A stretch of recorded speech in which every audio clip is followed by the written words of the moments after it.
Fait à l'aéroport d'Abu Dhabi. La basketteuse Brittney Griner a pris place à bord d'un avion en partance pour les États-Unis. Le trafiquant d'armes Victor Bout est lui aussi en route vers Moscou. Bonjour à vous, Mathieu Mabin, correspondant de France 24 à Washington. Mathieu, Brittney Griner avait été condamnée en Russie à 9 ans de prison pour détention de drogue et ça fait des mois que le président Biden tentait d'obtenir sa libération.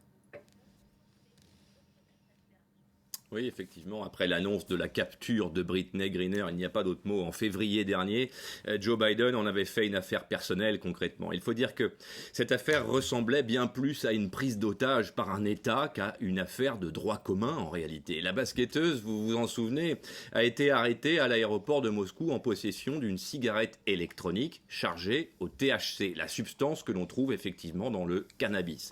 Alors certes, c'est un délit en Russie, mais la jeune femme était porteuse d'une prescription médicale signée par un médecin américain et précisant que l'objet était utilisé comme antidouleur. Cela n'a pas empêché la justice russe de la condamner à 9 ans de prison ferme et de confirmer la peine en appel et en cassation.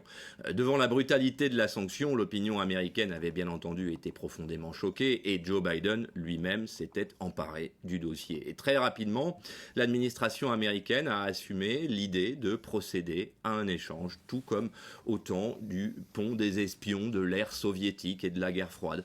Un échange entre la sportive et Victor Bout, vous l'avez dit, le célèbre marchand d'armes russe, arrêté en Thaïlande il y a 10 ans et extradé aux États-Unis pour y être jugé et condamné à cette peine de 25 ans de prison qu'il ne fera pas. Donc vous connaissez Victor Bout, il a inspiré le film Lord of War, ce blockbuster américain avec Nicolas Cage, qui avait participé à faire la lumière sur le monde obscur des trafiquants d'armes internationaux.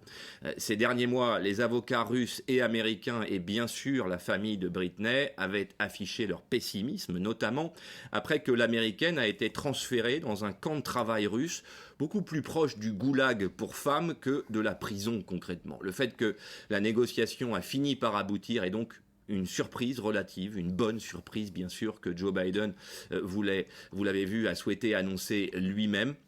Brittney Griner est donc en route pour son pays et pourra dans quelques heures retrouver sa famille et l'Amérique qui s'est évidemment pris de passion pour cette histoire.